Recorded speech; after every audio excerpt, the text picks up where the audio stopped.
সকালে যাত্রা শুরু করলাম। কোথায়? গন্তব্যস্থল হচ্ছে বাতকুল্লা স্টেশনে পৌঁছে গেলাম। ট্রেন এসে থামলো 2 নম্বর প্ল্যাটফর্মে। সেখান থেকে আমরা সবাই মিলে 3 নম্বর প্ল্যাটফর্মের দিকে গেলাম। এই মন্দিরে এসে উপস্থিত হলাম। এটা হচ্ছে মন্দিরের প্রধান গেট।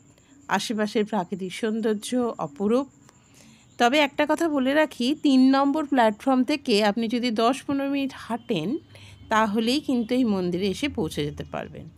এছাড়াও আপনি টিকিট কাউন্টার থেকে যদি আপনারা কোনো টোটো বুক করেন তাহলেও এই মন্দিরে আপনি এসে পৌঁছাতে পারবেন।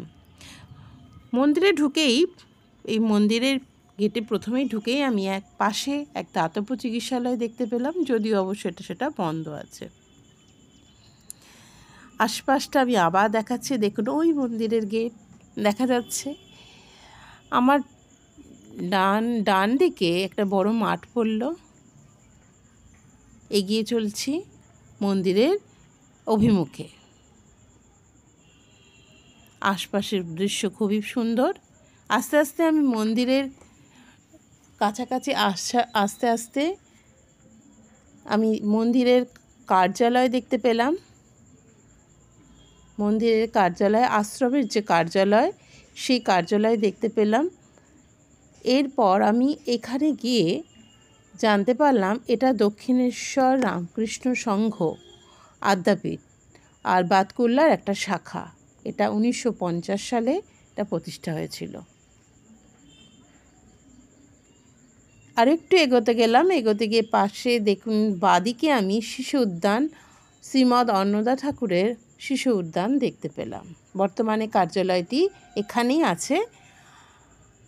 অফিস, যে আশ্রমের যে অফিস, সেটা এই শিশু উদ্যানের মধ্যেই আছে। আপনারা এখানে এসে যোগাযোগ করতে পারেন। এরপরেও আশেপাশে পরিবেশ খুবই সুন্দর। আমি আদ্যা মার দর্শনের জন্য এগিয়ে চলতে লাগলাম।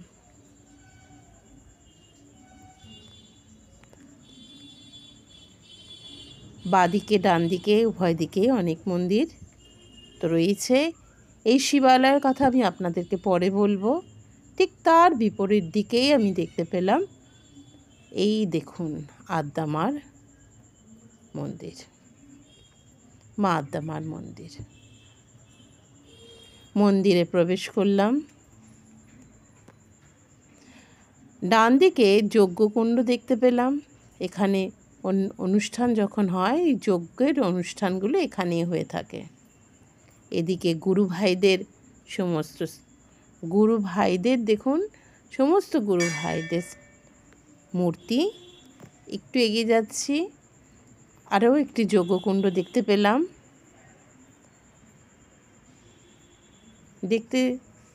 এখানে যখন অনুষ্ঠান হয়, পুজো হয়, তখন এখানেই যজ্ঞকুণ্ডে যজ্ঞ করা হয়। এরপরে দেখুন মা কালী এবং নবগ্রহ মন্দির আমি দেখতে পাচ্ছি। আপনারাও দেখুন। এই মন্দিরে এসে আপনি অনেক অনেক দেবদেবীর দর্শন করতে পারবেন একই সাথে। এরপরে আশেপাশে দেখুন, এই দেখুন মা তারার মন্দির।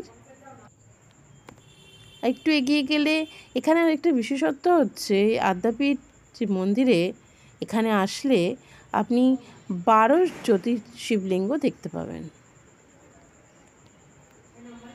12টি যে শিবলিঙ্গ আছে, জ্যোতির্লিঙ্গ আছে, সেই জ্যোতির্লিঙ্গ মাঝখানে হচ্ছে আদ্যা মা অধিষ্ঠান করে আছেন।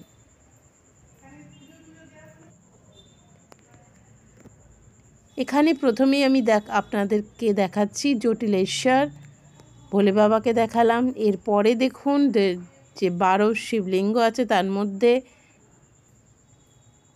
জলেশ্বর,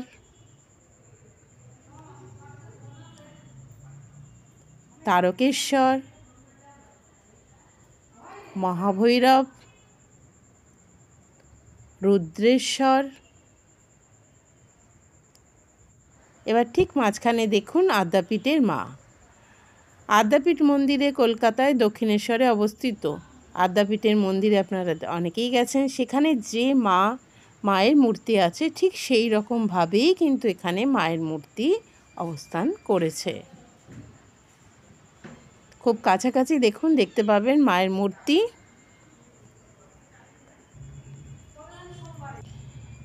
এরপরে দেখুন আরও আমি ছটা তো দেখালাম, আরও ছটা আছে দেখুন, যেমন নকুলেশ্বর, নাগেশ্বর, মহেশ্বর, অমলেশ্বর এবং লাস্টে আছে পশুপতিশ্বর। এখানে আসলে আপনি এই শিবলিঙ্গগুলি দর্শন করতে পারবেন এবং পুজোও করতে পারবেন।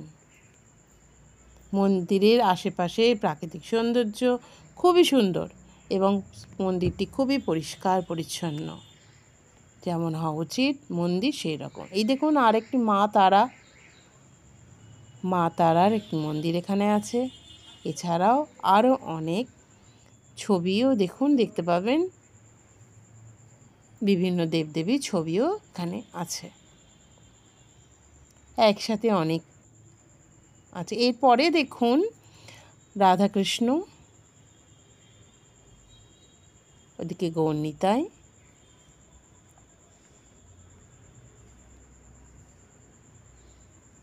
একটু এগিয়ে গিয়ে এদিক ওদিকে দেখতে দেখতে দেখুন মন্দিরের ভিতরটা খুবই পরিষ্কার, খুবই সুন্দর এবং নিস্তব্ধ।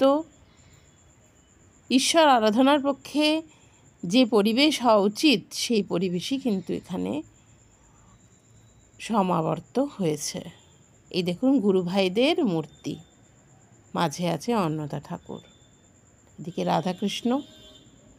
এরপরে দেখুন এই মন্দিরটি অন্নদা ঠাকুর এবং তার স্ত্রী, এটাকে যুগল মন্দির বলা হয়ে থাকে। এই মন্দিরটি আপনার যুগল মন্দির, অন্নদা ঠাকুর এবং তার স্ত্রী। এই দেখুন এই মন্দিরে কিন্তু সকালবেলায় আপনার 6টায় খুলে যায় এবং 11টায় বন্ধ হয়ে যায়, আবার বিকেল দিকে 3টাতে খোলে আর 8টা পর্যন্ত, 8টায় আবার বন্ধ হয়ে যায়। এখানে 10টা 30-এ ভোগ আরতি শুরু হয়, ভোগ আরতির পর ভোগ বিতরণ করা হয়, তারপরে মন্দির বন্ধ হয়ে যায়। বিশেষ করে শনি মঙ্গলবারগুলোতে এখানে পুজোর বিশেষ আয়োজন থাকে অন্যান্য দিনের তুলনায়। এই মন্দিরে আসলে একটু তাড়াতাড়ি আসতে হবে এবং আগে থেকে জানিয়ে দিলে প্রসাদ পাওয়া যায়। 24টি ভগবানের দেবতাকে ভোগ অর্পণ করা হয়ে থাকে। এই মন্দিরের আশেপাশে অনেকটা জায়গা কৃষিক্ষেত্রই বলা যেতে পারে। জানা যাচ্ছে যে এখানে নাকি আগে কলকাতার দক্ষিণেশ্বরের আদ্যামার যে ভোগের, এখান থেকেই সমস্ত শস্য ওখানে যেত। দেখুন চারদিকের প্রাকৃতিক পরিবেশটা খুবই সুন্দর, একটা গ্রাম্য পরিবেশ। চারদিকে কলকাতা থেকে যারা এখানে আসতে চান তারা এসে এই গ্রাম্য পরিবেশের যে চিত্র সেটাকে তার চোখে অতিবাহিত করতে পারেন। খুব সুন্দর পরিবেশ। এখানে দেখুন ধান হয়েছে এবং ধানও মনে হচ্ছে যেন পাকার সময় হয়ে গেছে। হ্যাঁ, যাই হোক, একটা কথা বলি যে আগে অবশ্যই এখান থেকে আদ্যামার ভোগের জন্য এখান থেকেই শস্য ওখানে যেত। এখন এরপরে দেখুন একটা পুকুরও আমরা দেখতে পাচ্ছি, এখানেরও একটা পুষ্করিণীও রয়েছে। বর্তমানে এই জমিটিকে লিজ দেওয়া হয়েছে, সেখান থেকেই যায়, কারণ লোকের অভাবে এখানে অসুবিধার সৃষ্টি হয়েছে, কর্তৃপক্ষের মাধ্যমে আমরা জানতে পারলাম। দেখুন শস্য শ্যামলা আমার বাংলা,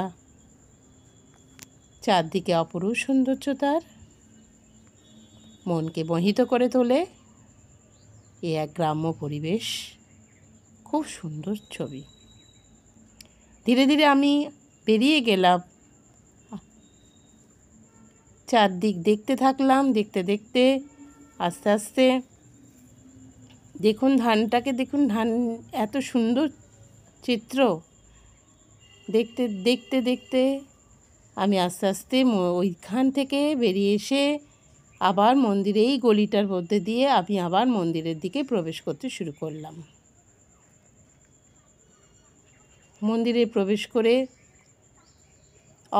অপোজিটে যে আমি মন্দিরটা বলেছিলাম, সেখানেও আরও অনেক মন্দির রয়েছে, অনেক দেবদেবীর মূর্তিও সেখানে রয়েছে।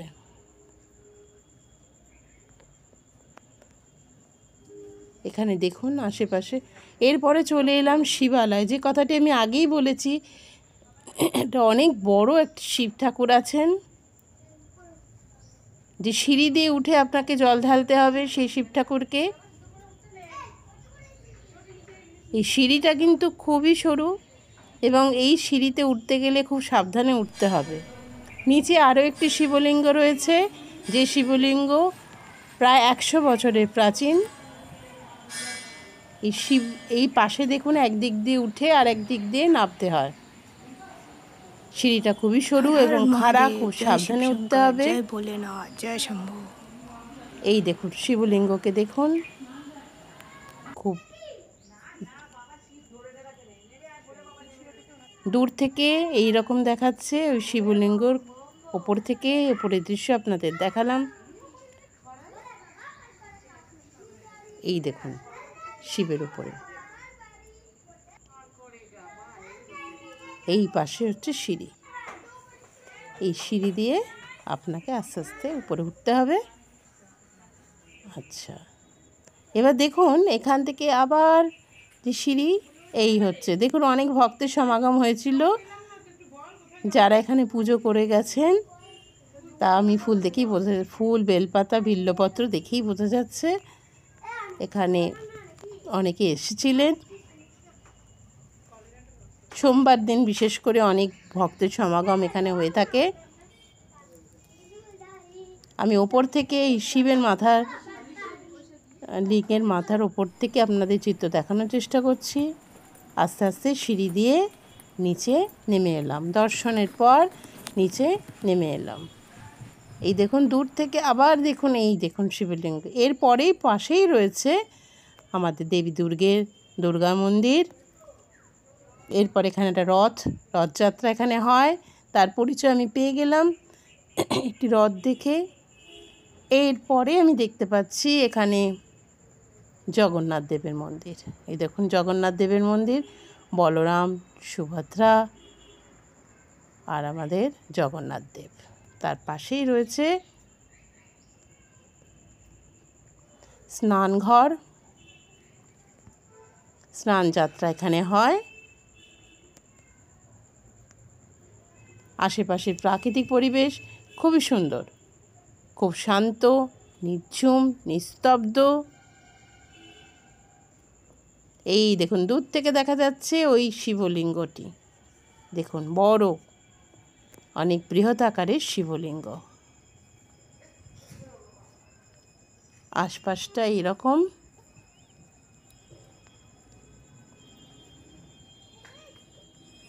এখান থেকে এর অপোজিটে হচ্ছে আদ্যামার মন্দির।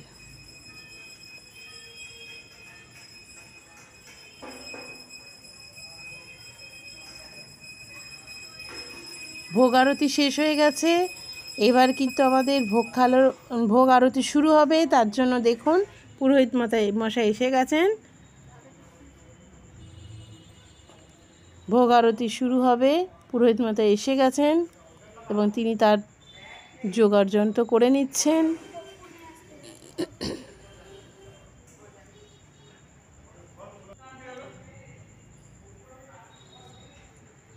তার আগে আমি আশপাশটা আরেকবার দেখিয়ে দিচ্ছি।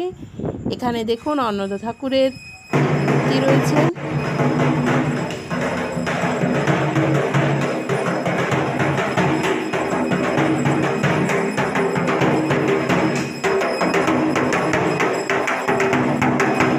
ভোগ আরতি শুরু হয়ে গেছে।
সংঘগুরু শ্রীমৎ অন্নদা ঠাকুরের এই মূর্তিটা দেখুন, যিনি প্রতিষ্ঠা করেছিলেন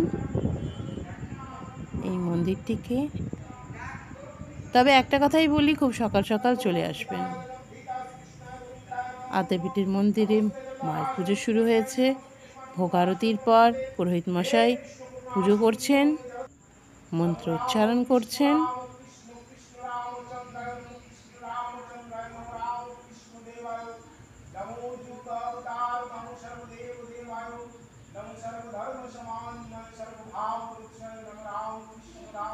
মায়ের পুজো হচ্ছে, মাকে দর্শন করুন, আসুন।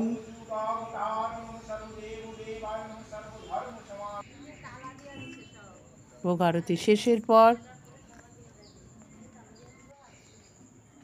পুজো শেষ হয়ে গেল, এবার হচ্ছে ভোগ প্রসাদের পালা। এই ভোগ, এখানে ভোগ দেওয়া হয়েছে ভাত, ডাল, 2 রকমের সবজি, পায়েস, চাটনি এবং 2 রকমের ভাজা। এখানে প্রসাদ পাওয়া যায়। আপনারা আসুন, এখানে আসুন, প্রসাদ গ্রহণ করুন। মন্দির আরতি শেষ হয়ে গেছে, এবার বন্ধ হয়ে গেছে। এখানে কর্তৃপক্ষের সঙ্গে কিছু কথা। আমাদের এই আশ্রমটা কলকাতা আদ্যাপীঠ, যেটা দক্ষিণেশ্বর রামকৃষ্ণ সংঘেরই একটা ব্রাঞ্চ।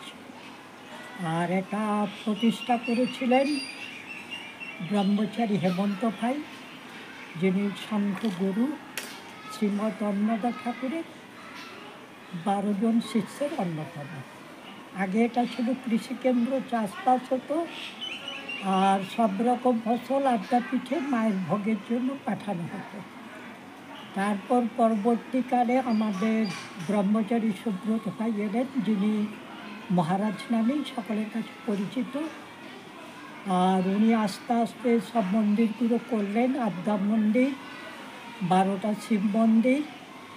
আর পরবর্তীতে আস্তে আস্তে ভক্তদের নিয়ে উনি যেমন নদেশ্বর খুব বড় শিব মন্দির করলেন, জগন্নাথ মন্দির, দুর্গা মন্দির, চণ্ডী মন্দির, তারা মন্দির, নবগ্রহ মন্দির, সব রকম উনি করলেন।